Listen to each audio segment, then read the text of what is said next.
오늘 읽을 소설은 알베르 까뮈의 이방인입니다. 굉장히 유명한 작품이죠. 우리가 삶에 대해서 열정을 가지고 있으면서 동시에 이런 생각이 들 때가 있죠. 이 삶이라는 것은 참 절망적이고 부조리한 면이 있구나. 열정을 가지고 있으면서 삶의 절망적이고 부조리한 면을 의식을 할 때 우린 어떻게 살아야 할까요? 까미는 그 어떻게 살아야 하는가에 대해서 이야기를 해줍니다. 그는 부조리함에 대해서 많이 언급을 했었는데요. 부조리함이라는 것은 기존에 내가 가지고 있던 세상을 이해하고 바라보는 방식이 있을 때 그 방식이 현실과 달라서 무너진 것에서 오는 상태라고 이야기했습니다. 까미는 보잘것없는 집에서 태어났기 때문에 문화적인 권리를 쟁취하기 위해서는 치열하게 싸워야 할 입장이었죠. 그래서 한가하게 인생 참 덧없어 라는 회의론자로 머물 수는 없었다고 합니다. 그래서 그는 이 세상, 세계에 대해서 어떤 삶의 규칙을 이끌어내려고 애썼다고 하죠. 우리가 분석을 통해서 부조리하다라는 부정적 결론에 이른다고 해도 그것은 거기에 안주하고 머물고 좌절하기 위한 것이 아니라 어떤 해결책을 찾아내기 위한 것이다 라고 이야기했습니다. 우리가 부조리를 느낀다는 것은 이 사람이 살아있고 살고 싶어 하기 때문에 나타나는 것이다 라고 하면서 해결책을 천천히 풀어내는데요. 이 이방인이라고 하는 작품은 어떤 화려한 수식이라던가 다정한 말투가 아니죠. 이 책에 혹은 까미를 분석하고 있는 글들을 보면 이 알베르 까뮈의 문체에 대해서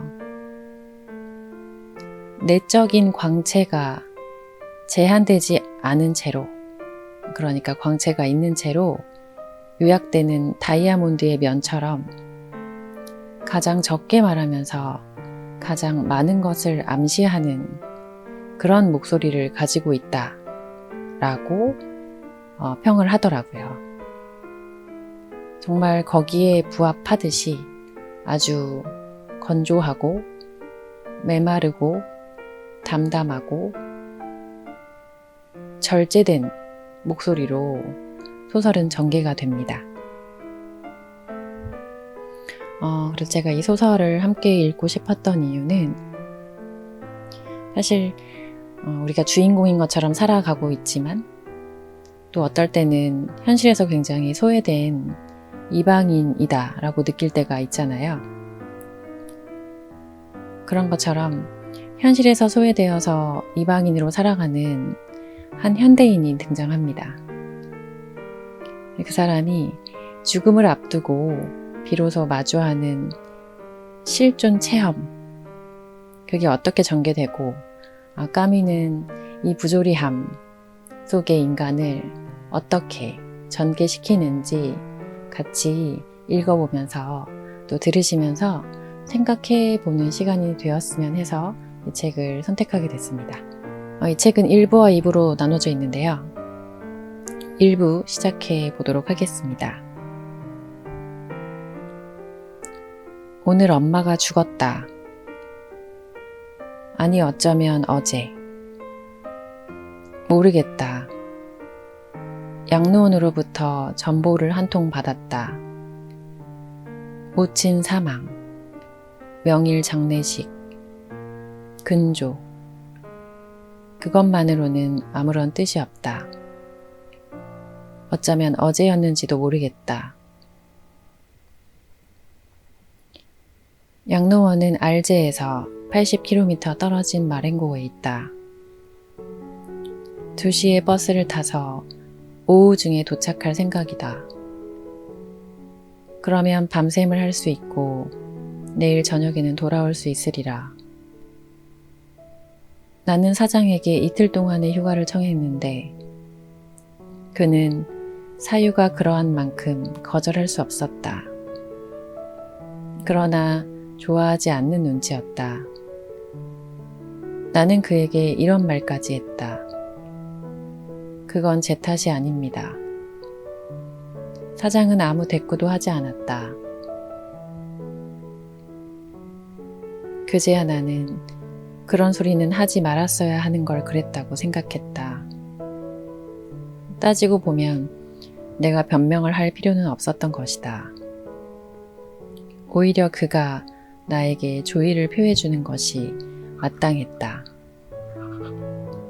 하지만 아마도 모레 내가 상복을 입고 있는 것을 보면 그는 조문 인사를 할 것이다.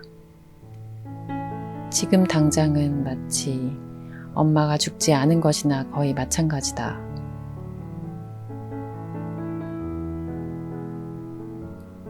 장례식을 치르고 나면 기정사실이 되어 만사가 다 공식적인 모양새를 갖추게 될 것이다. 나는 2시에 버스를 탔다. 날씨가 몹시 더웠다. 나는 평소와 다름없이 셀레스틴의 식당에서 점심을 먹었다. 식당 사람들은 모두 나에 대해서 매우 마음 아파했고 셀레스틴은 나에게 말했다. 하나밖에 없는 어머니신데 내가 나올 때는 모두들 문간까지 따라 나왔다. 나는 좀 어리둥절한 상태였다. 왜냐하면 에마뉘엘의 집에 올라가서 검은 넥타이와 상장을 빌려야 했기 때문이다. 에마뉘엘은 몇 달 전에 그의 아저씨를 잃은 것이다. 나는 버스를 놓치지 않으려고 뛰어갔다. 그처럼 서둘러대며 다른 박질을 친 데다 버스의 흔들림, 가솔린 냄새, 길과 하늘에 반사되는 햇빛, 아마도 그런 모든 것들이 더해져 나는 졸음에 빠져버렸다. 나는 차를 타고 가는 동안 거의 내내 잤다. 잠을 깨고 보니 어떤 군인에게 몸을 기대고 있었는데 그는 나에게 웃어 보이며 먼 데서 오느냐고 물었다. 나는 더 말하기가 싫어서 네 하고 대답했다. 양로원은 마을에서 2km 떨어진 곳에 있었다. 나는 걸어서 갔다. 즉시 엄마를 보고 싶었다. 그러나 관리인이 내게 양로원장을 만나야 된다고 했다. 원장이 바빴으므로 나는 조금 기다렸다. 그동안 줄곧 관리인이 이야기를 했다. 이윽고 나는 원장을 만났다. 원장은 자기 사무실에서 나를 맞아주었다. 레지옹 도네르 훈장을 단 키가 작은 늙은이였다. 그는 맑은 눈으로 나를 쳐다보았다.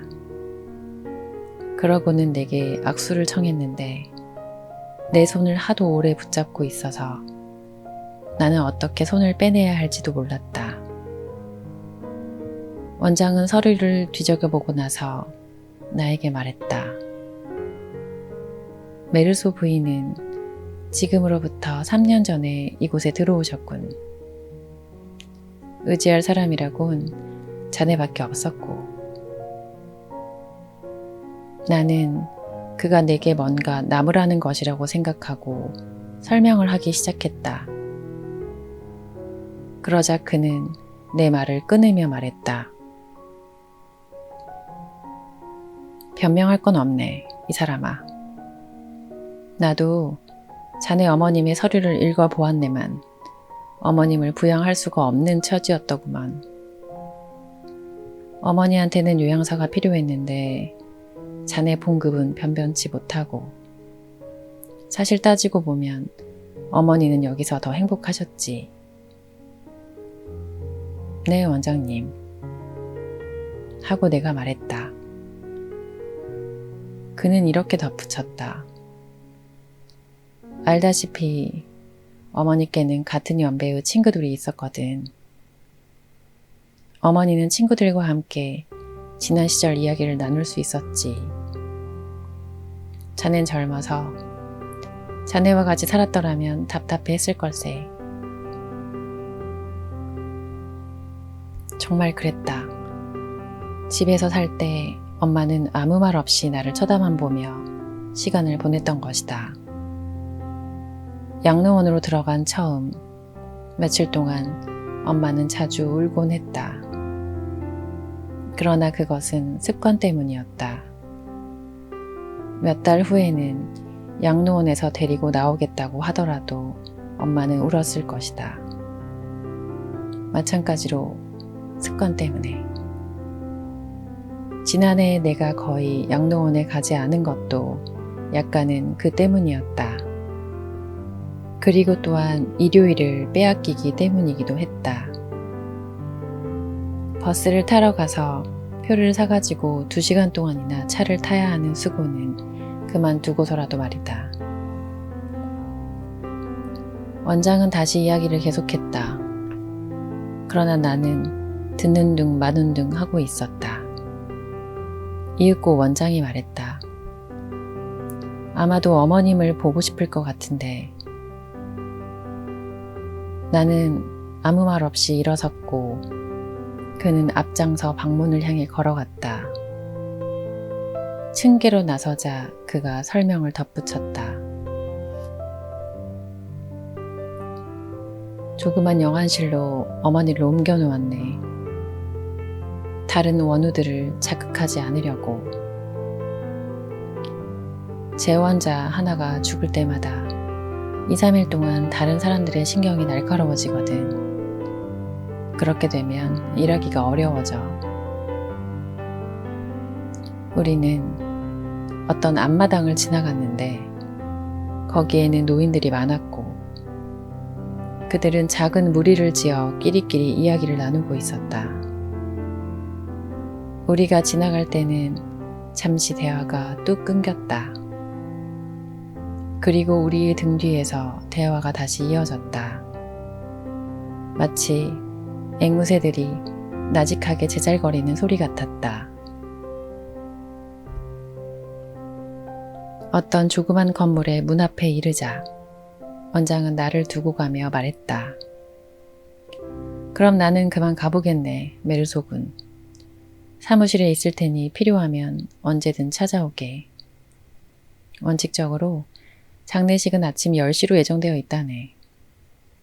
그러면 자네가 고인 곁에서 밤샘을 할 수 있겠다 싶었지.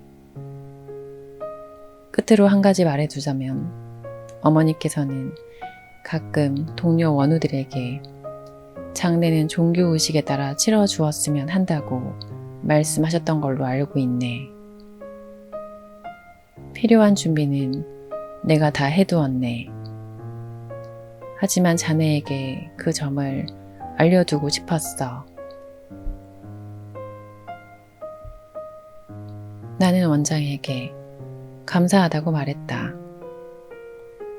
엄마는 무신론자는 아니지만 생전에 종교를 생각해 본 적은 한 번도 없었다. 나는 방으로 들어갔다. 하얗게 회칠이 되고 큰 유리창이 나 있는 매우 밝은 방이었다. 의자들과 X자 모양의 받침대들이 갖추어져 있었다. 그중 방 한가운데 있는 2개의 받침대 위에는 뚜껑을 덮은 관이 가로놓여 있었다. 호두 기름을 먹인 판자에 살짝 박아놓은 나사 몸만이 반짝거리며 눈에 띄었다. 관 곁에는 흰 작업복을 입고 머리에 강렬한 빛깔의 스카프를 두른 아랍인 여자 간호사가 있었다. 그때 관리인이 내 뒤쪽에서 들어왔다. 뛰어온 모양이었다. 그는 좀 더듬거리며 말했다. 관을 닫아놓았습니다만 어머니를 보실 수 있도록 나사못을 풀어드려야지요. 그러면서 관으로 다가가기에 나는 그를 제지했다. 그가 내게 말했다. 안 보시렵니까? 내가 대답했다. 네. 그가 멈칫했다. 나는 그런 소리는 말았어야 했다는 생각이 들어 거북했다. 조금 후 그는 나를 쳐다보며 물었다. 왜요? 그러나 나무라는 어조는 아니었고 그저 물어나 보자는 듯한 투였다. 나는 말했다. 모르겠습니다. 그러자 그는 흰 수염을 만지작거리면서 나를 쳐다보지도 않고 말했다. 이해합니다. 푸르고 맑은 그의 눈은 아름다웠으며 얼굴빛은 조금 붉었다.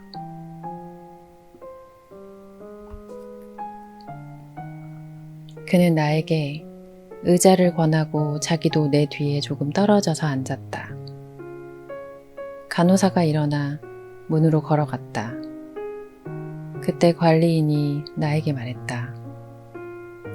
궤양이 생겨서 저렇답니다. 나는 무슨 말인지 몰라서 간호사를 쳐다보았다.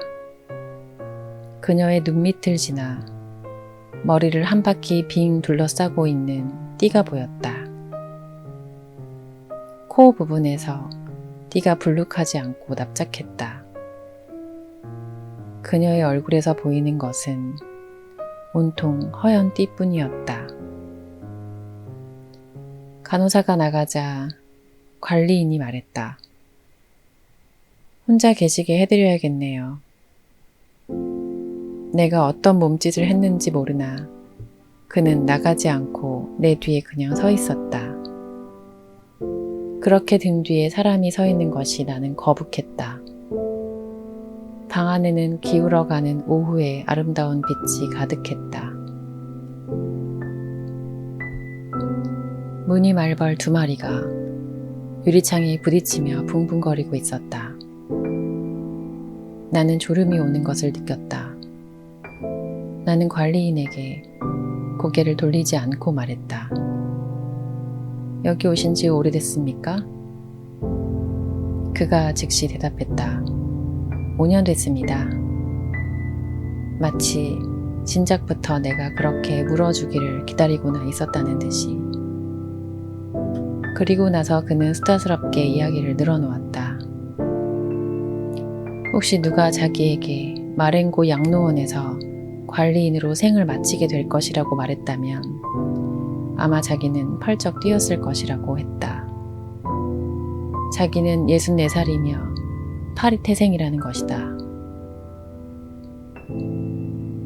그때 나는 그의 말을 끊고 말했다. 아, 이 고장뿐이 아니시군요. 그러다가 그가 나를 원장실로 안내하기 전에 엄마 이야기를 했다는 게 생각났다. 그는 나에게 평원지대에서는 특히 이 지역에서는 날씨가 몹시 덥기 때문에 서둘러 매장을 해야 한다고 말했다. 자기가 파리에 살았고 그곳이 좀처럼 잊혀지지 않는다고 내게 알려준 것도 그때였다.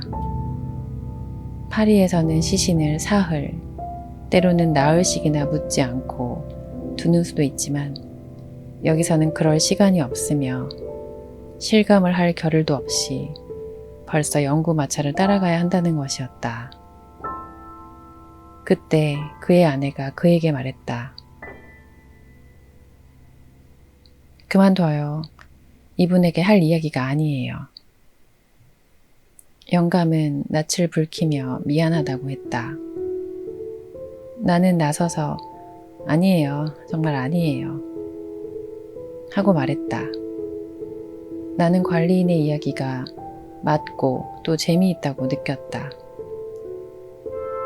그 조그만 영안실에서 관리인은 자신이 극빈자로서 양의원에 들어온 것이라고 내게 알려주었다. 그는 자신이 아직 건강하다고 여겼기에 그 관리인 자리를 자원했다. 내가 그에게 결국 그 역시 재원자 중에 한 사람이 아니냐고 지적했다. 그는 아니라고 했다. 나는 그가 재원자들 이야기를 하면서 그들, 저 사람들, 또 어쩌다가는 노인들이라고 말하는 것을 듣고 놀랐다.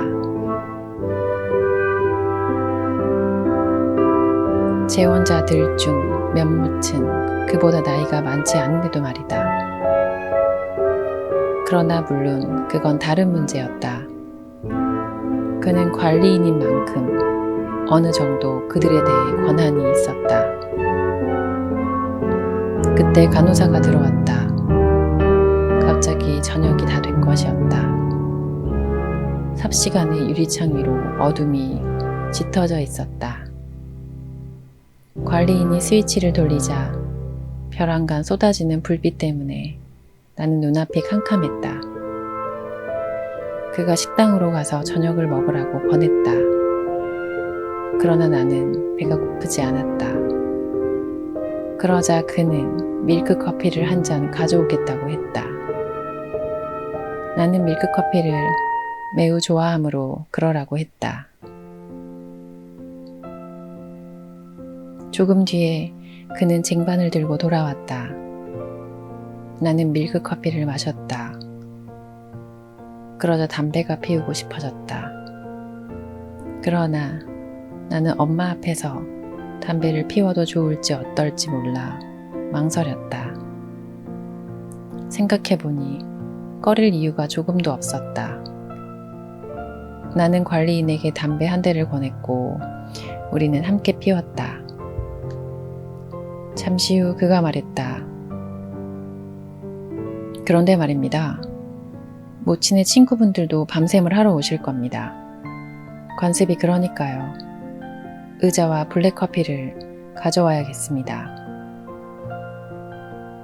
나는 그에게 전등 가운데 하나를 꺼도 되겠냐고 물었다. 흰 벽에 반사되는 불빛 때문에 피로를 느꼈던 것이다. 관리인은 그럴 수 없다고 말했다. 전기시설이 그렇게 되어 있어서 다 켜든지 다 끄든지 하는 수밖에 없다는 것이었다. 나는 더 이상 그에게 별다른 신경을 쓰지 않았다. 그는 나갔다가 돌아와서 의자들을 늘어놓았다. 그리고 그중 한 의자 위에 커피 포트를 놓고 그 주위에 찻잔들을 포개 놓았다.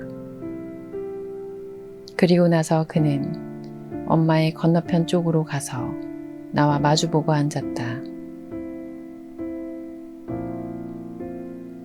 간호사도 내게 등을 보인 채 안쪽에 앉아 있었다. 그녀가 무엇을 하고 있는지는 보이지 않았다. 팔을 눌리는 것으로 보아 뜨개질을 하고 있다는 것을 짐작할 수 있었다. 방 안이 따뜻했고 커피를 마셔서 몸이 훈훈해졌고 열어놓은 문으로는 밤과 꽃냄새가 흘러 들어오고 있었다.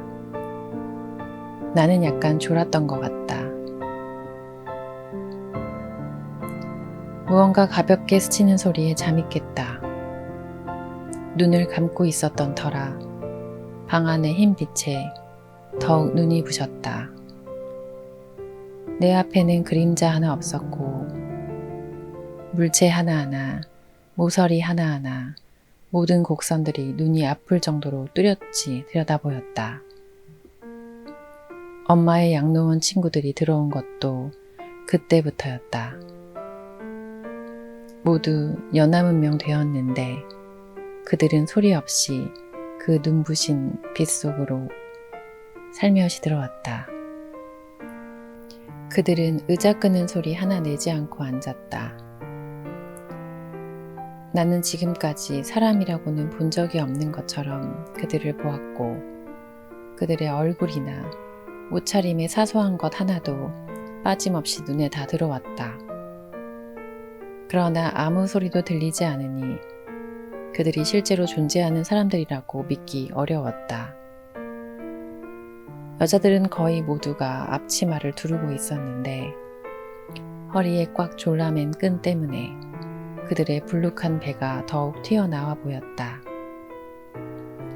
나는 지금까지 늙은 여자들의 배가 어느 정도로 불룩해질 수 있는지 주목해 본 적이 한 번도 없었다. 남자들은 거의 모두가 몹시 야위었고 지팡이를 짚고 있었다. 그들의 얼굴을 보고 놀란 것은 눈은 보이지 않고 다만 온통 둥지를 튼 주름살들 한가운데서 광채 없는 빛만 보였기 때문이었다. 그들은 자리에 앉아 거의 모두가 나를 바라보며 이 빠진 입속으로 입술이 다 말려 들어간 모습으로 어색하게 머리를 끄덕였는데 그것이 내게 하는 인사인지 아니면 그들의 버릇인지 알 수 없었다. 아마도 나에게 인사를 한 것이라고 생각된다. 바로 그때 나는 그들 모두가 관리인을 가운데 두고 나와 마주보고 앉아서 고개를 꾸벅거리고 있다는 것을 알아차렸다. 나는 한순간 그들이 나를 심판하기 위해서 거기에 와 있다는 어처구니 없는 인상을 받았다. 잠시 후 한 여자가 울기 시작했다. 그 여자는 둘째 줄에 앉아 있었는데 앞에 앉은 다른 여자에 가려 잘 보이지 않았다. 그녀는 규칙적으로 작은 소리를 내며 울었다. 내 느낌으로는 그녀가 언제까지나 울음을 그치지 않을 것만 같았다. 다른 사람들에게는 그 소리가 들리지 않는 것 같았다. 그들은 축 처진 채 침울한 낯으로 묵묵히 앉아 있었다. 모두들 관이든 지팡이든 무엇이든 바라보고 있었다. 그러나 오로지 그것 한 가지만을 바라보고 있었다. 여자는 여전히 울고 있었다. 내가 모르는 여자였으므로 나는 몹시 놀랐다. 그 울음소리를 이제 그만 들었으면 싶었다. 하지만 차마 그 말을 할 수가 없었다. 관리인들이 그 여자 쪽으로 몸을 기울이며 말을 걸었지만 그녀는 고개를 저으며 뭐라고 중얼거리더니 이전과 다름없이 계속 규칙적으로 울었다. 그때 관리인이 내 쪽으로 왔다. 그는 내 옆에 앉았다. 한참 동안 그러고 있더니 나의 얼굴을 보지 않고 이렇게 알려주었다. 저분은 모친과 매우 가깝게 지냈답니다.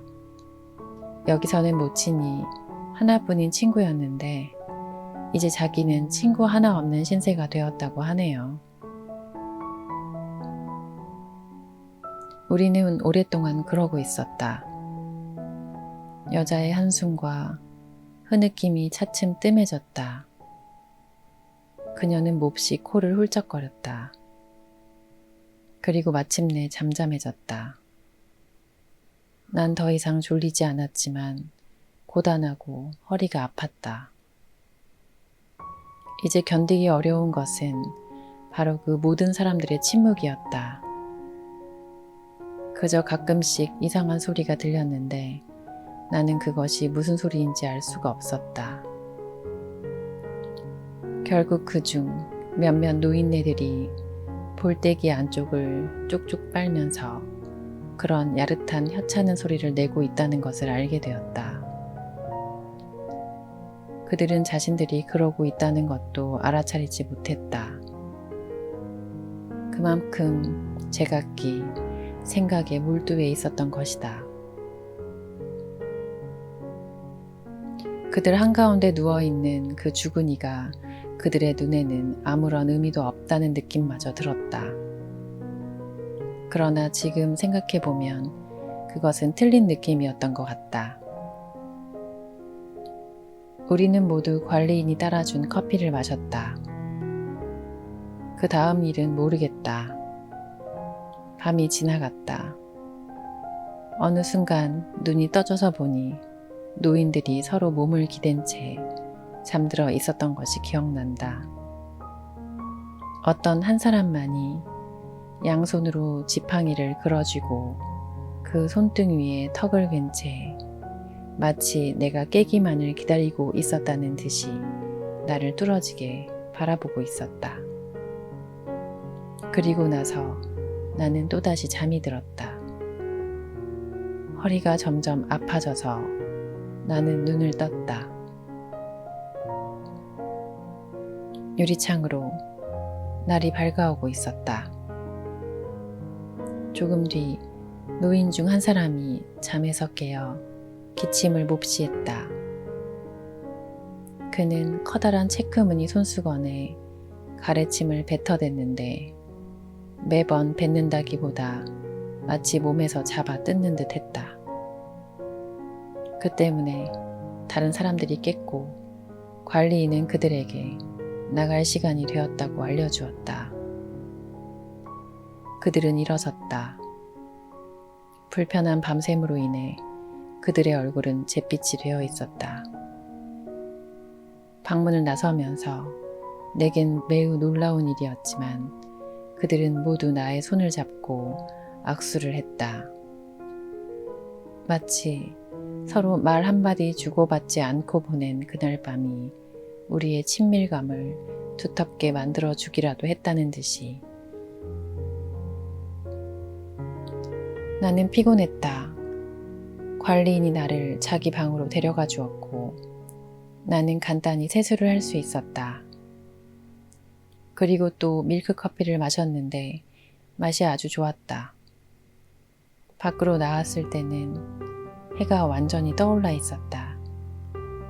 바다와 마렌고 사이를 가로막고 있는 언덕들 위로 불그스레한 빛이 하늘 가득 퍼지고 있었다.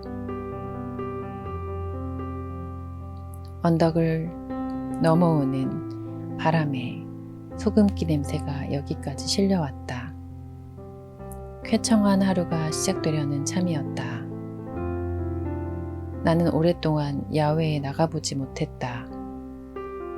그래서 엄마 일만 없었다면 산책하면서 즐거움을 만끽할 수 있었을 텐데 하는 생각이 들었다. 그러나 나는 안마당의 플라타너스 밑에서 기다렸다. 나는 신선한 흙냄새를 들이마셨고 더 이상 졸음은 오지 않았다. 사무실 동료들이 생각났다. 바로 이 시각이면 그들은 출근하기 위해 잠자리에서 일어났다. 나에게는 언제나 그때가 가장 힘든 시간이었다. 난 여전히 그런 생각에 좀 정신을 팔고 있었지만 건물들 안에서 울리는 종소리에 주의가 산만해져 버렸다.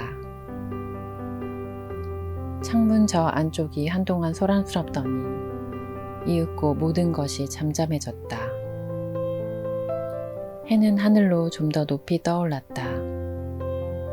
햇볕이 내 발을 뜨겁게 하기 시작했다. 관리인이 마당을 가로질러 오더니 원장이 나를 좀 보자고 한다고 일러주었다. 나는 원장실로 갔다. 원장이 시키는 대로 몇 가지 서류에다 서명을 했다. 나는 그가 줄무늬 바지에 검은 웃옷을 입고 있는 것을 보았다. 그는 수화기를 들더니 나에게 말했다. 장의사 사람들이 조금 전부터 와 있네. 와서 관을 닫으라고 할 생각인데 그 전에 마지막으로 어머님을 보겠는가? 나는 아니라고 말했다. 원장은 수화기에 대고 목소리를 낮추어서 지시했다. 피자크, 그 사람에게 닫아도 된다고 하게. 그러고 나서 원장이 자기도 장례식에 참석하겠노라고 하기에 나는 그에게 고맙다고 했다. 그는 자기 책상으로가 앉았고 짧은 다리를 꼬았다. 그는 나와 자기만이 담당 간호사와 함께 식에 참석할 것이라고 일러주었다. 원칙적으로 재혼자들은 장례식에 참석할 수 없었다. 그들에게는 밤샘만 허용된다는 것이었다. 인정상의 문제니까. 그가 말했다. 그러나 이번 경우에는 특별히 엄마의 오랜 남자친구였던 노인에게 장지까지 따라가는 것을 허락했다고 했다. 토마 페레스라는 사람이야. 이 대목에서 원장은 빙그레 웃어 보이며 말했다. 사실 좀 유치한 감정이긴 해. 하지만 그 영감과 자네 어머니는 떨어져 지내는 일이 거의 없었어. 원내에서는 놀리느라고 페레스에게 자네 약혼자군 하고 말하곤 했다네. 그는 웃었지. 그들에겐 그게 재미였던 거야. 메르소 부인의 죽음으로 그가 몹시 충격을 받은 것은 사실이야. 그래서 난 그가 장례식에 참석하는 것을 막을 필요는 없다고 생각한 거야. 그러나 왕진 의사의 권고에 따라 어제의 밤샘만은 못하게 했다네. 우리는 한참을 말없이 앉아 있었다. 원장은 일어서서 사무실 창문으로 밖을 내다보았다. 문득 그가 말했다. 마렌고의 주임 신부님이 벌써 오시네. 일찍 오셨군. 그는 바로 마을 안에 있는 성당까지 가자면 최소한 45분은 걸어야 될 것이라고 내게 일러주었다. 우리는 아래로 내려갔다. 건물 앞에 사제와 복사 아이 둘이 서 있었다. 그중 한 아이가 향로를 들고 있었는데 사제는 그 아이 쪽으로 몸을 숙여 은줄의 길이를 알맞게 조절해주고 있었다.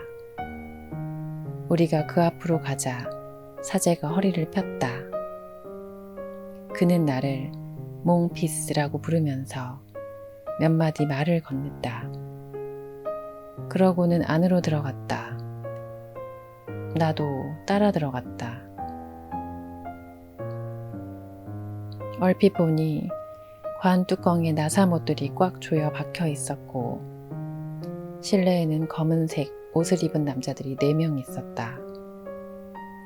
영구 마차가 길에서 기다리고 있다는 원장의 말과 기도를 시작하는 사제의 목소리가 동시에 들렸다. 그 다음부터는 모든 것이 신속히 진행되었다. 남자들이 관을 덮을 큰 보자기를 가지고 관 앞으로 나섰다. 사제와 그를 따르는 복사들과 원장과 나는 밖으로 나왔다. 문 앞에 내가 모르는 어떤 부인이 서 있었다. 메르소시 일세, 원장이 말했다. 나는 그 부인의 이름을 알아듣지 못했고 다만 그녀가 담당 간호사라는 것만 알 수 있었다. 그녀는 웃음기 없이 앙상하고 길쭉한 얼굴을 숙여 인사했다. 그런 다음 우리는 관이 지나갈 수 있도록 비켜섰다. 그리고 운구하는 남자들을 따라 양로원을 나왔다. 문 앞에 영구마차가 기다리고 있었다. 영구마차는 길쭉하게 생긴 데다 니스칠이 번들거려서 필통을 연상시켰다. 영구마차 앞에는 장례 진행자가 서 있었는데 우스꽝스러운 옷차림을 한 키가 작은 사내였다. 그리고 거동이 부자연스러워 보이는 노인이 한 사람 있었다. 나는 그가 페레스 씨라는 것을 알아차렸다. 그는 위가 동그랗고 전두리가 넓은 축 처진 중절모를 썼고 바지는 구두 위로 비틀리며 늘어진 데다가 검정 보타이는 셔츠의 커다란 흰색 칼라에 비해 지나치게 작았다. 검은 점 투성이인 코 아래에서 입술이 떨리고 있었다. 귀는 상당히 가느나란 흰 머리털 밑으로 축 늘어진 채 귓바퀴가 흉하게 말린 야릇한 모양으로 드러나 있었는데 창백한 얼굴에서 그 귀만이 핏빛으로 새빨간 것이 대단히 인상적이었다. 장례 진행자가 우리에게 자리를 정해주었다. 사제가 앞장서 가고 그 다음에 영구마차 주위에 네 남자, 그 뒤로 원장과 나, 행렬의 맨 끝에는 담당 간호사와 페레스 씨.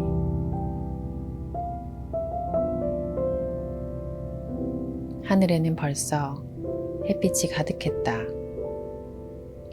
하늘이 땅을 무겁게 짓누르기 시작했고 열기가 급속히 높아졌다. 이유는 모르겠으나 길을 떠나기까지 한참을 기다렸다. 나는 검은 상복을 입고 있어서 더웠다.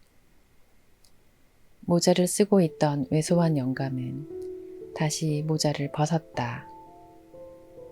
내가 고개를 약간 돌려 그를 쳐다보고 있으려니 원장이 내게 그에 대해 이야기했다.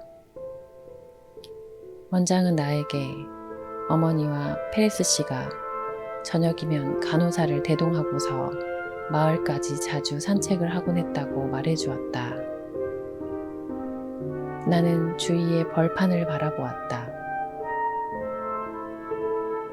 저 멀리 하늘 닿는 언덕까지 줄지어 늘어선 실 편백나무들, 그 젓갈색과 초록색의 대지, 문득문득 흩어져 있지만 그린 듯 뚜렷한 집들을 바라보면서 나는 엄마를 이해할 수 있었다.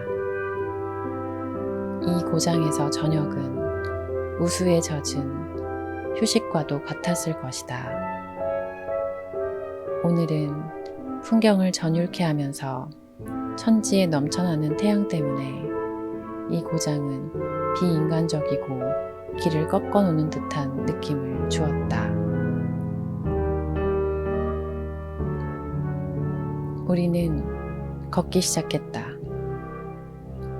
페레스가 다리를 약간 전다는 것을 알아차린 것은 바로 그때였다. 영구마차의 속도가 점점 빨라졌고 영감은 자꾸 뒤로 처졌다. 영구마차 곁에서 따라가던 남자 중 하나도 이제 뒤로 처져서 나와 나란히 걷고 있었다. 나는 태양이 그렇게 빨리 하늘로 솟아오르는 것을 보고 놀랐다. 벌써 오래전부터 벌판이 벌레 소리와 타닥거리는 풀잎 소리로 수선스러웠다는 것을 나는 알아차렸다. 땀이 볼을 타고 흘러내렸다. 나는 모자가 없었으므로 손수건으로 부채질을 하곤 했다. 그때 그 남자가 나에게 뭐라고 말을 했는데 나는 잘 알아듣지 못했다. 동시에 그는 오른손으로 모자 차양을 들어 올리고 왼손에 든 손수건으로 이마를 닦았다. 나는 그에게 말했다. 뭐라고요? 그가 하늘을 가리키며 되풀이했다. 지독히 내려 쬐네요. 나는 네 하고 말했다. 조금 뒤에 그가 물었다. 당신 어머니인가요? 나는 또 네 하고 말했다. 연세가 많으셨나요? 나는 정확한 나이를 몰라서 그렇죠 뭐 하고 대답했다. 그리고 나서 그는 말이 없었다. 뒤를 돌아보니 페레스 씨가 우리 뒤로 한 50m쯤 떨어져서 따라오고 있었다. 그는 손에 든 펠트 모자를 흔들면서 발걸음을 서두르고 있었다. 나는 원장도 쳐다보았다. 그는 필요 없는 몸짓은 전혀 하지 않은 채 아주 점잖게 걷고 있었다. 이마에 땀이 몇 방울 맺혀 있었지만 닦으려고도 하지 않았다. 내가 보기에 행렬의 걸음이 좀 더 빨라진 것 같았다. 내 주위에는 여전히 햇빛이 넘쳐날 듯 빛나는 똑같은 들판 그대로였다. 하늘에서 쏟아지는 빛은 견딜 수 없을 지경이었다. 어느 한순간 우리는 최근에 새로 포장한 길을 지났다. 뜨거운 햇볕에 아스팔트가 녹아 터져 있었다. 발이 그 속에 푹푹 빠졌고 그러면서 아스팔트에 번쩍거리는 속살이 드러났다. 연구마차 위로 보이는 삶은 가죽으로 만든 마부의 모자는 마치 바로 그 검은 진창을 이겨서 만든 것만 같았다. 푸르고 흰 하늘과 갈라진 아스팔트에 끈적거리는 검은색, 상복들의 우중충한 검은색, 니스칠을 한 연구마차의 검은색, 이런 색깔들의 단조로움 가운데서 나는 좀 길을 잃은 기분이었다. 햇빛, 가죽 냄새, 마차의 말똥 냄새, 니스칠 냄새, 향 냄새, 잠을 자지 못한 지난밤의 피로, 그 모든 것 때문에 나는 눈과 머릿속이 온통 혼미했다. 나는 다시 한번 뒤를 돌아보았다. 구름처럼 드리워진 열기 속에 파묻힌 페레스 영감이 까마득하게 멀리 보이더니 이내 더 이상 보이지 않았다. 눈으로 찾아보았더니 그가 길을 벗어나 들판을 가로질러 가는 것이 보였다. 동시에 나는 길이 내 앞 저쪽에서 구부러진다는 것을 알아차렸다. 그 지방을 잘 알고 있는 페레스가 우리를 따라잡으려고 지름길로 접어든 것임을 알 수 있었다. 길이 구부러지는 곳에서 그는 우리와 다시 만났다. 그랬다가 또 보이지 않았다. 그는 다시 벌판을 가로질러 갔고 그러기를 여러 번 되풀이했다. 나는 관자놀이에서 피가 뛰는 것을 느꼈다. 그 다음에는 모든 것이 어찌나 신속하고 확실하고 또 자연스럽게 진행되었는지 더 이상 아무것도 기억나지 않는다. 다만 한 가지, 마을 어귀에서 담당 간호사가 나에게 말을 건넸던 것이 기억난다. 그녀는 얼굴과는 어울리지 않는 기이한 목소리, 감미롭고 떨림이 있는 목소리를 갖고 있었다. 그녀가 말했다. 천천히 가면 일사병에 걸리기 쉽고 너무 빨리 가면 땀을 많이 흘려서 성당 안에 들어가선 오한이 나요. 그 말이 옳았다. 빠져나갈 길이 없는 것이었다. 그 밖에 그날의 광경들이 몇 가지 머릿속에 남아있다. 가령 마을 근처에서 마지막으로 우리를 따라잡았을 때의 페레스의 얼굴, 흥분과 힘겨움으로 인해 굵은 눈물이 그의 뺨을 적시고 있었다. 그러나 주름살 때문에 흘러내리진 않았다. 눈물 줄기들은 퍼졌다가 한데 모였다가 하면서 그 허물어진 얼굴 위에서 니스칠을 해놓은 듯 번들거렸다. 그리고 생각나는 것은 성당, 보도 위에 서 있던 마을 사람들, 묘지의 무덤 위에 놓인 붉은 제라늄 꽃들, 페레스의 기절, 엄마의 관 위로 굴러 떨어지던 핏빛 흙, 그 속에 섞여들던 나무 뿌리 허연 살, 그리고 또 사람들, 목소리들, 마을, 어느 카페 앞에서의 기다림, 끊임없이 부르릉거리는 모터 소리. 그리고 마침내 버스가 알제라는 빛의 등지 속으로 돌아오고, 그리하여 이제는 잠자리에 들어 12시간 동안 실컷 잘 수 있겠구나 하고 생각했을 때 내가 느꼈던 기쁨이었다.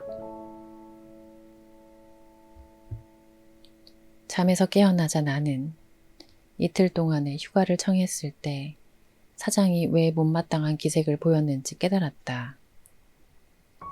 오늘이 토요일인 것이다. 나는 말하자면 그것을 잊고 있었던 것인데 잠자리에서 일어나면서 문득 그 생각이 떠오른 것이다.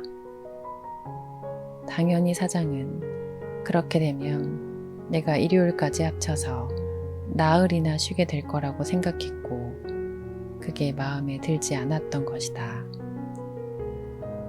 그러나 한편으로 엄마의 장례식을 오늘 치르지 않고 어제 치른 것은 내 탓이 아니고, 또 다른 한편으로 나는 어차피 토요일과 일요일엔 쉬었을 것이었다. 물론 그렇다고 해서 사장이 이해되지 않는 것은 아니다.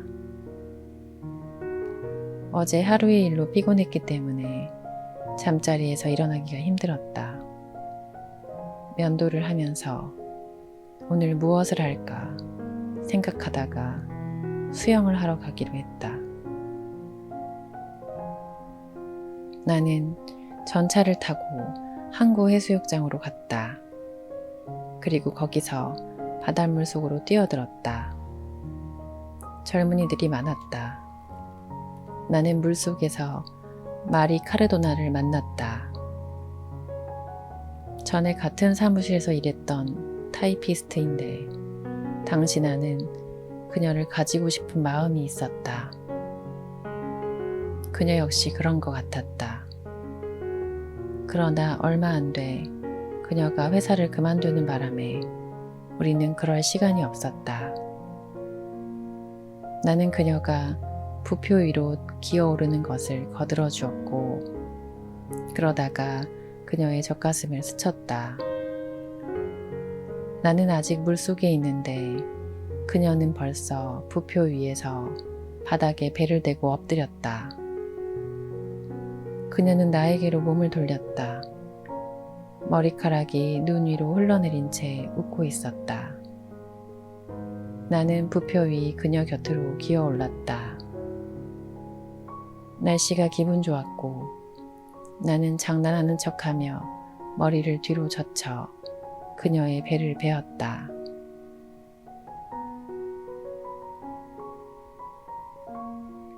그녀가 아무 말도 하지 않기에 나는 그러고 가만히 있었다. 온 하늘이 내 눈 가득 들어왔다. 하늘은 파랗고 황금빛이 돌았다. 나는 목덜미 아래에서 마리의 배가 천천히 오르락 내리락 하는 것을 느끼고 있었다. 우리는 살짝 잠이 든 채로 오랫동안 부표 위에 머물러 있었다.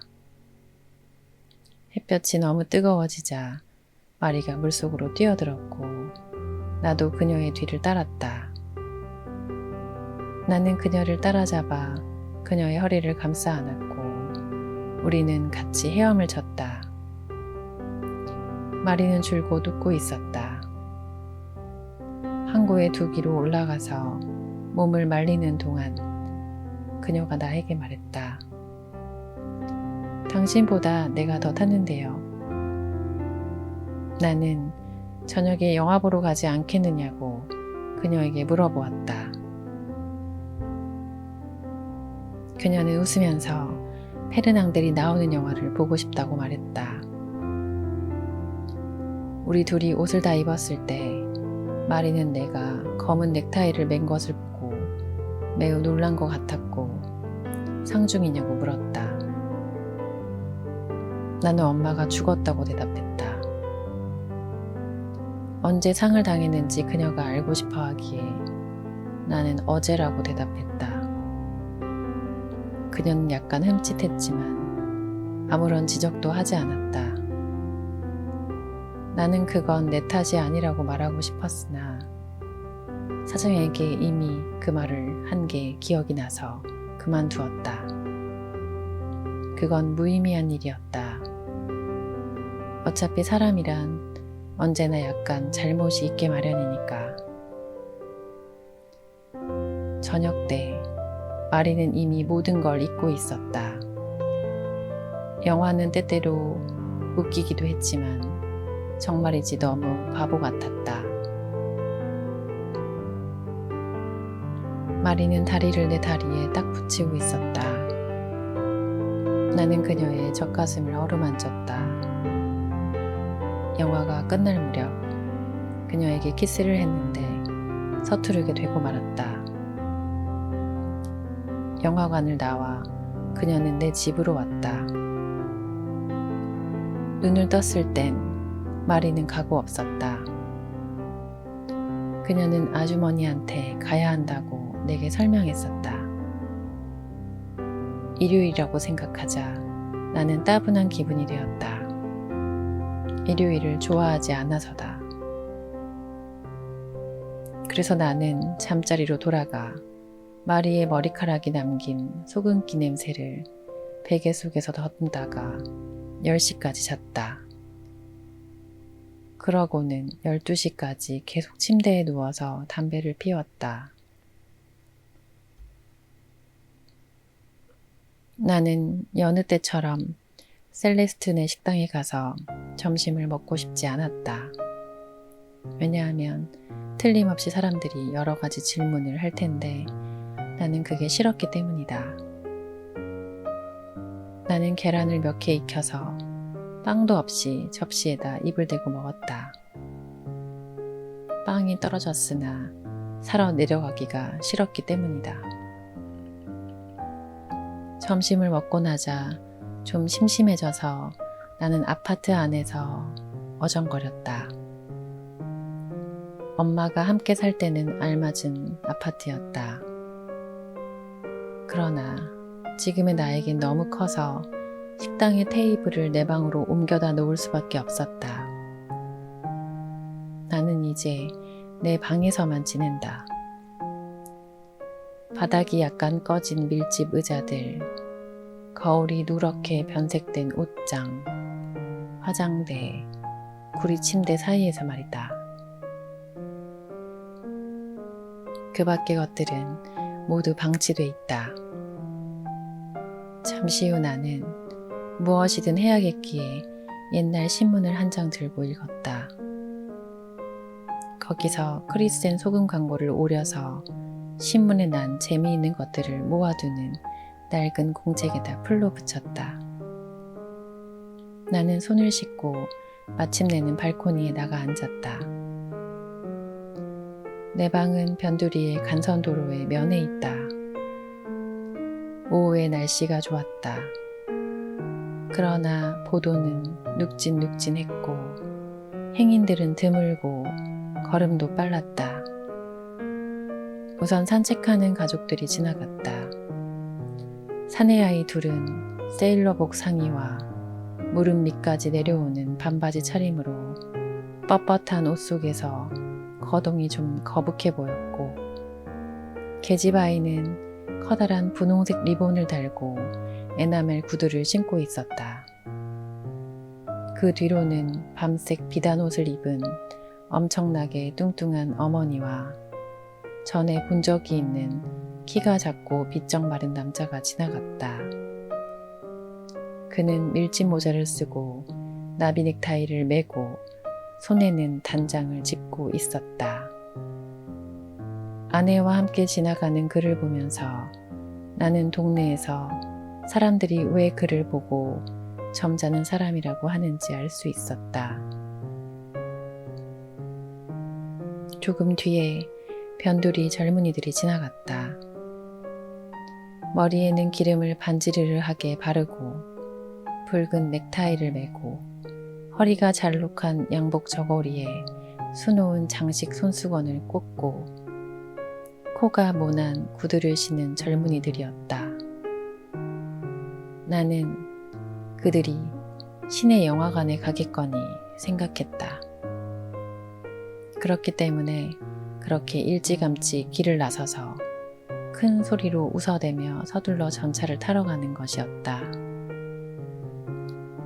그들이 지나간 뒤로는 길에 점점 인적이 드물어졌다.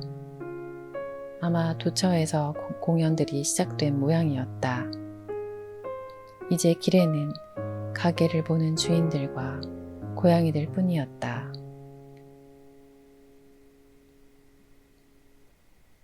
길가에 늘어선 무화과 나무들 위로 보이는 하늘은 맑았으나 선명하지 않았다. 맞은편 보도에는 담배가게 주인이 의자를 문 앞에 내다 놓고 등받이 위에 두 팔을 얹고 거꾸로 타고 앉았다. 조금 전에는 초만원이었던 전차들도 이제는 거의 비어 있었다. 담배가게 옆에 조그만 카페 피에로에서는 종업원이 텅 빈 가게 안을 톱밥을 뿌려서 쓸고 있었다. 그야말로 일요일이었다. 나는 의자를 돌려서 담배가게 주인의 의자처럼 해놓았다. 그게 더 편리하다고 생각되었기 때문이다. 나는 담배를 2대 피웠고 안에 들어가 초콜릿을 한 조각 꺼내가지고 다시 창가로 나와서 먹었다. 얼마 안 있어 하늘이 점점 어두워졌고 나는 여름 소나기가 퍼붓겠다고 생각했다. 그러나 하늘은 차츰 맑아졌다. 그래도 구름이 지나가면서 길 위에 비의 전조와도 같은 것을 남겨놓아 길은 한층 더 어둑했다. 나는 오랫동안 자리에 남은 채 하늘을 바라보았다. 5시에 전차들이 소리를 내며 도착했다. 교외의 경기장으로부터 발판이며 난간에까지 다닥다닥 올라선 구경꾼들을 다시 싣고 돌아오는 것이었다. 그 다음 전차들은 운동선수들을 싣고 왔다. 그들 손에 들린 작은 가방들을 보면 운동선수들이라는 것을 알 수 있었다. 그들은 자기네 팀은 결코 패하지 않을 것이라고 목이 터지도록 고함치고 노래를 불렀다. 그중 여럿이 나에게 손짓을 했다. 하나는 우리가 이겼어 하고 나에게 소리치기까지 했다. 그래서 나는 머리를 끄덕여 그럼 했다. 그때부터 차들이 밀리기 시작했다. 해가 조금 기울었다. 지붕들 위로 하늘이 불그레하게 물들었고 저녁이 가까워지면서 길거리는 활기를 띠었다. 산책 나갔던 사람들이 차츰 돌아오고 있었다. 나는 그들 속에서 그 점잖다는 사람을 알아보았다.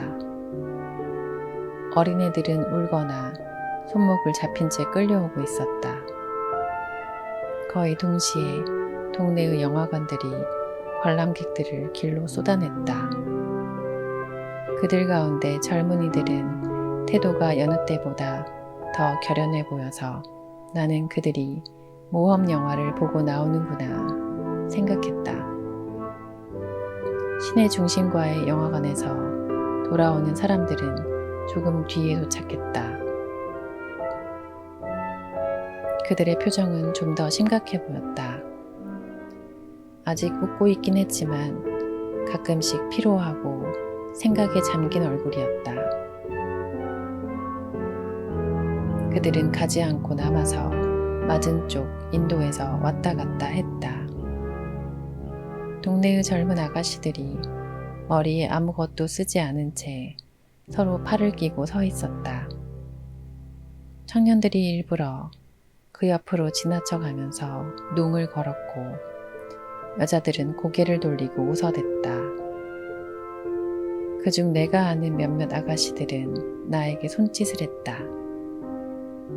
그때 갑자기 가로등이 켜졌고 어둠 속에서 떠오르던 초저녁 별들이 그 때문에 흐릿해졌다.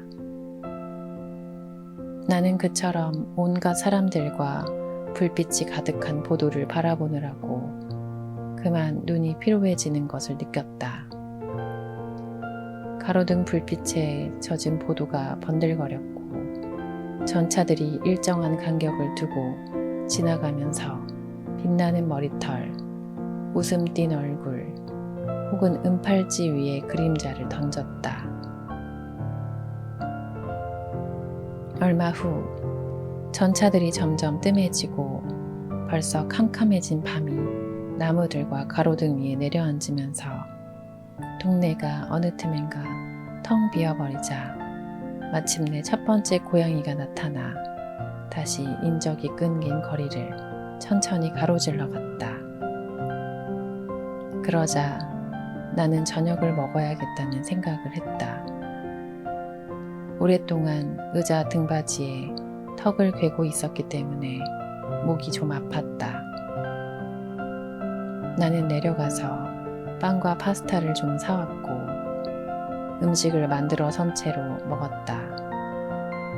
창가에 가서 담배를 한 대 피우려 했으나 공기가 선선해져서 좀 추웠다. 나는 창문을 닫았고 방 안으로 돌아오다가 거울 속에 알코올 램프와 빵 조각이 함께 놓여있는 테이블 한 끝이 비친 것을 보았다. 나는 언제나 다름없는 일요일이 또 하루 지나갔고 이제 엄마의 장례가 끝났고 나는 다시 일을 하러 나갈 것이고 그러니 결국 달라진 것은 아무것도 없다는 생각을 했다.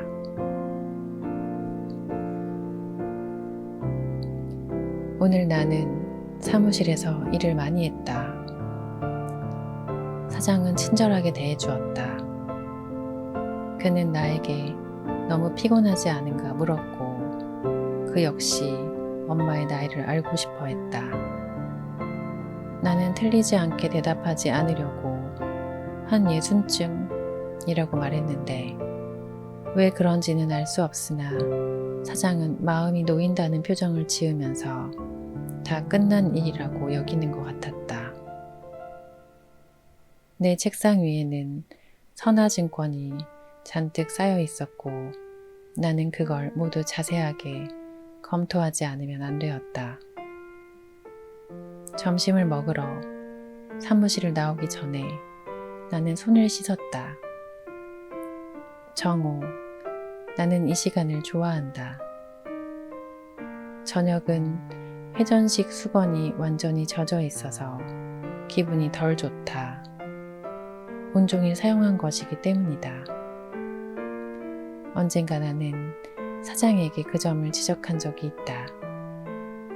사장은 자기도 그 점을 유감스럽게 생각하지만 그래도 그것은 지엽적인 작은 일이라고 대답했다. 나는 조금 늦은 12시 반에 발송과에 근무하는 에마뉘엘과 함께 밖으로 나왔다. 사무실이 바다 쪽을 향해 자리 잡고 있어서 우리는 태양이 이글이글 내려쬐는 항구의 화물선들을 바라보는데 한동안 정신이 팔려 있었다. 바로 그때 트럭 한 대가 퇴사슬 소리와 폭발음을 요란스럽게 내면서 달려왔다. 에마뉘엘이 나에게 잡아탈까?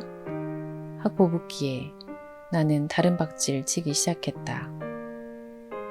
트럭이 우리를 지나쳐 버렸고 우리는 그 뒤를 쫓아 내달렸다.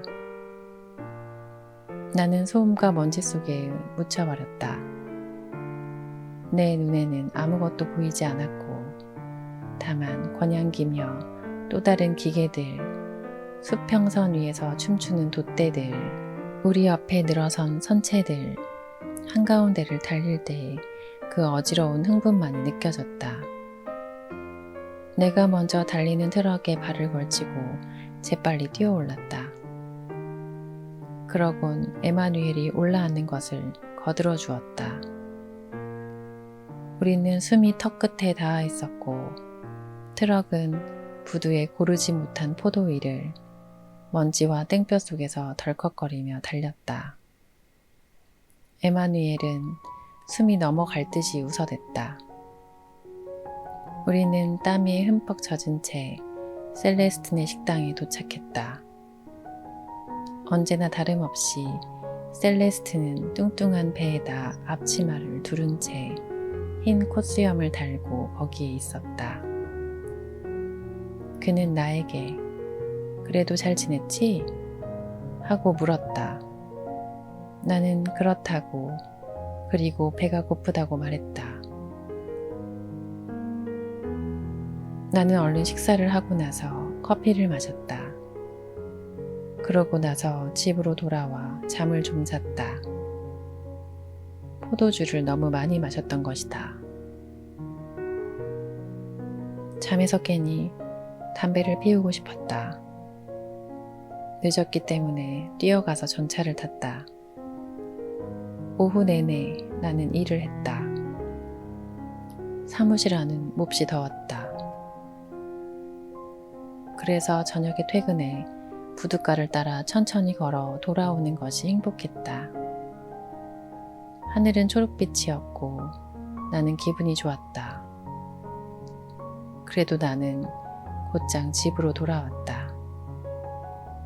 삶은 감자 요리를 해먹고 싶었던 것이다. 컴컴한 층계를 올라가다가 나와 같은 층에 사는 이웃인 살라마노 영감과 마주쳤다. 영감은 개를 데리고 있었다. 8년 전부터 영감은 볼 때마다 늘 개와 함께 있었다. 그 스페니얼 품종의 개는 무슨 피부병에 걸려 있었다. 습진인 것 같았다. 그 때문에 털이 거의 다 빠지고 온몸이 갈색의 반점과 딱지 투성이었다. 그 개와 단둘이 조그만 방에서 오랫동안 지내다 보니 살라마노 영감은 마침내 개를 닮고 말았다. 그의 얼굴에는 불그스름한 딱지들이 있고 털은 누렇고 듬성듬성하다. 한편 개는 주인에게 구부정한 자세를 배웠는지 주둥이는 앞으로 나오고 목은 굳어 있었다. 그들은 한 종족인 것 같은데 서로를 미워한다. 하루에 2번씩 11시와 오후 6시에 영감은 개를 데리고 나와서 산책을 시킨다. 8년 동안 그들은 한 번도 산책 코스를 바꾼 적이 없다. 언제나 리온가를 따라가는 그들을 볼 수 있는데 개가 늙은이를 끌고 가다가는 기어코 살라마노 영감의 발이 걸리고 만다. 그러면 영감은 개를 때리고 욕을 퍼붓는다. 개는 무서워서 살살 기며 끌려간다. 이번에는 영감이 개를 끌고 갈 차례다. 개가 그걸 잊어버리고 또다시 앞서서 주인을 끌어당기며 또 매를 맞고 욕을 먹는다.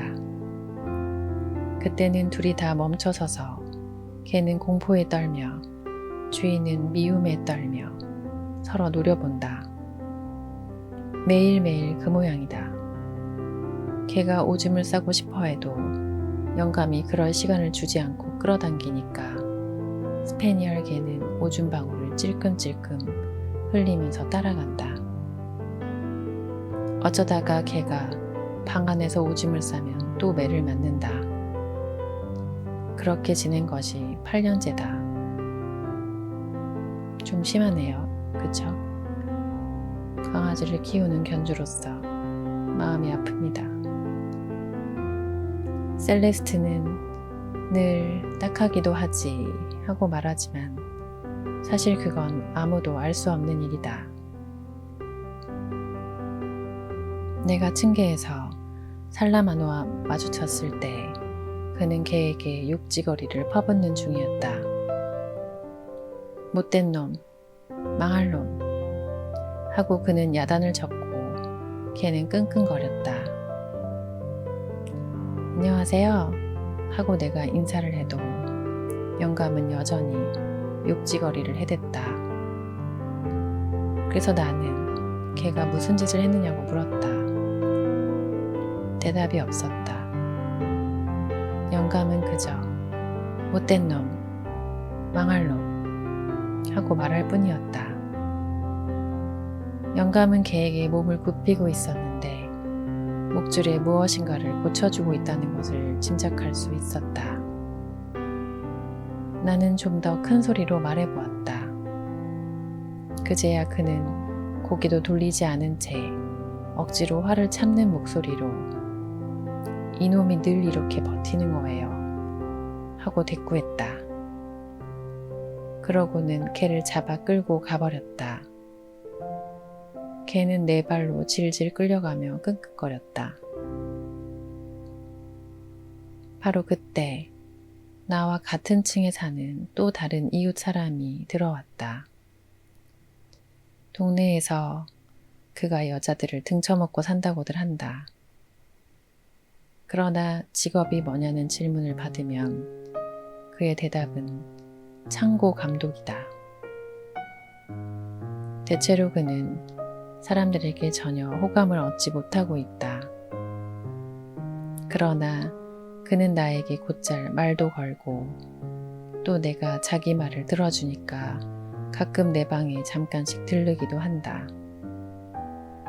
나는 그가 하는 이야기가 재미있다고 생각한다. 사실 내가 그와 말을 하지 말아야 할 이유는 하나도 없다. 그의 이름은 레몽 생테스다.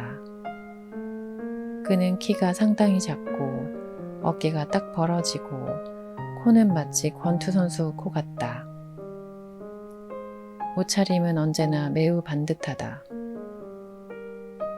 그 역시 살라마노의 이야기를 하며 딱하지 뭐예요 하고 말했다. 그 꼴을 보면 역겹지 않느냐고 그가 묻기에 나는 아니라고 대답했다. 층계를 다 올라와서 막 헤어지려 할 때 그가 나에게 말했다. 우리 집에 순대랑 포도주가 있는데 한 조각 같이 할래요? 순대를 먹는군요. 나는 그러면 끼니를 준비하지 않아도 된다는 생각에 좋다고 했다. 그 집 역시 창문 없는 부엌이 달린 방 하나뿐이다. 그의 침대 머리 위에는 흰색과 분홍색 석고로 만든 천사상과 챔피언들의 사진들과 여자의 나치 사진 2장이 붙어 있다. 방 안은 더럽고 침대는 어질러져 있었다. 그는 먼저 석유 램프를 켠 다음 호주머니에서 상당히 지저분한 붕대 하나를 꺼내어 오른손을 싸매었다.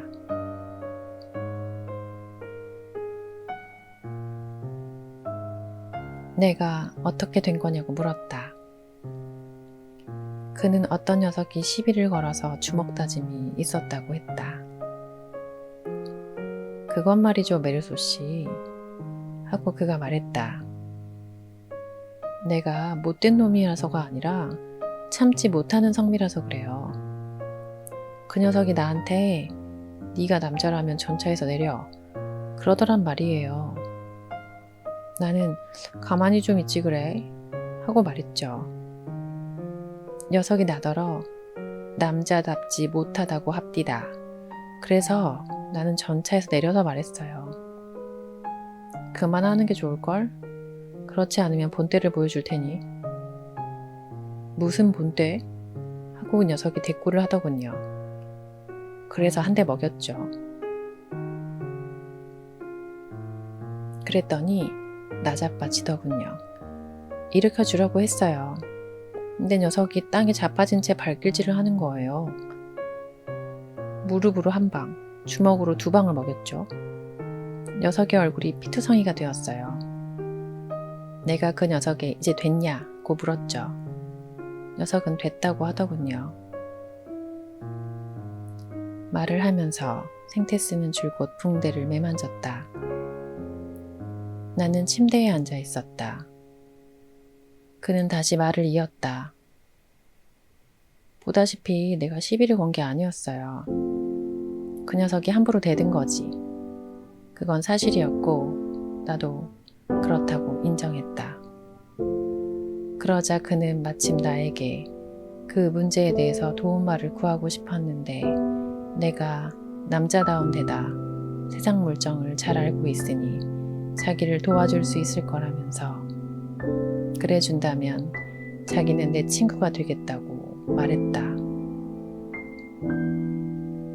나는 아무런 대답도 하지 않았다. 그는 또다시 나에게 자기와 친구가 되고 싶냐고 물었다.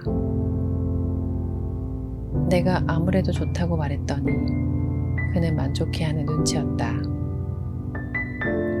그는 순대를 꺼내서 프라이팬에다 굽고는 컵, 접시, 포크, 나이프와 포도주 2병을 늘어놓았다.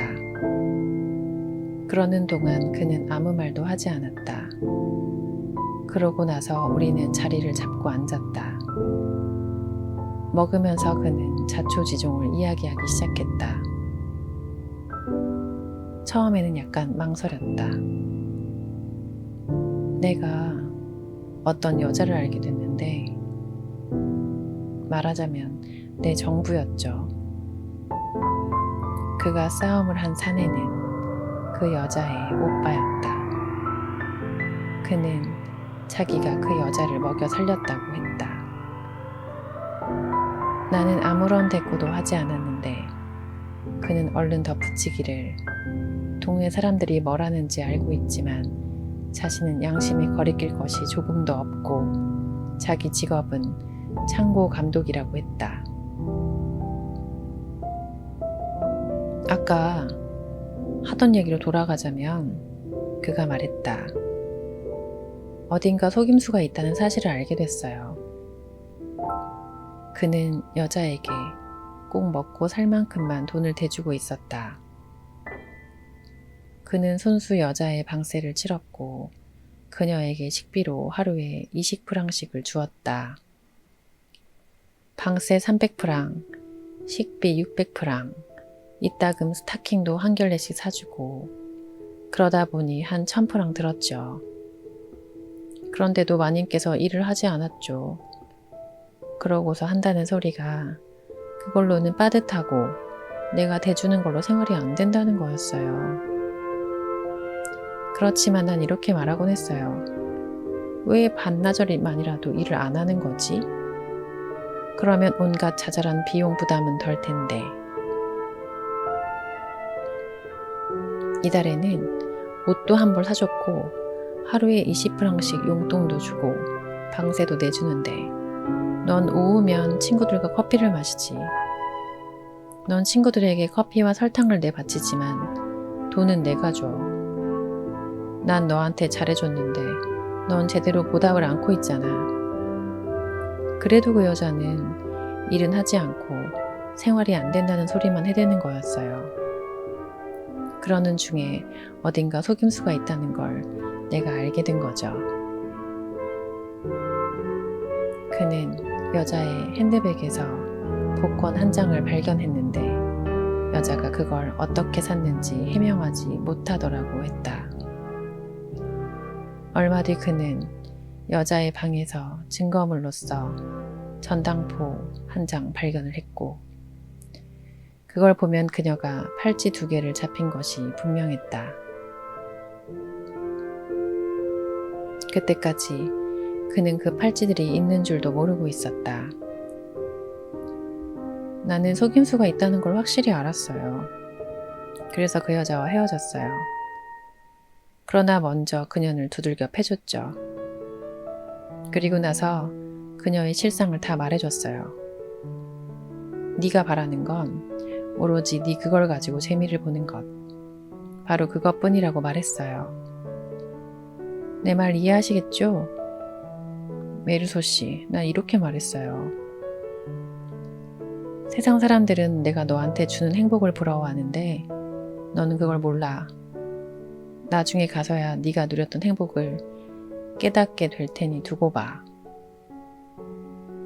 그는 무자비하게 여자를 두들겨 패줬다.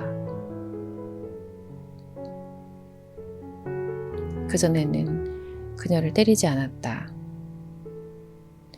손찌검을 해도 말하자면 부드럽게 했어요. 그러면 그녀는 약간 소리를 지르곤 했죠. 나는 더 문을 닫았고 그러면 늘 그렇듯 일은 거기서 끝나는 거였어요. 그렇지만 이번엔 심각해요. 그런데 나로서는 그녀를 속 시원하게 혼내주지 못했거든요. 그때 그는 나에게 바로 그렇기 때문에 도움말이 필요한 것이라고 설명했다. 그는 말을 중단하고 그을음이 나는 램프의 심지를 조절했다. 나는 여전히 그의 말을 듣고만 있었다. 거의 1리터나 되는 포도주를 마셨기 때문에 관자놀이가 몹시 뜨거웠다. 내 담배가 떨어져서 나는 레몽의 담배를 피우고 있었다. 마지막 전차들이 지나가며 이제는 아득하게 들리는 변두리의 소음들을 실어가고 있었다.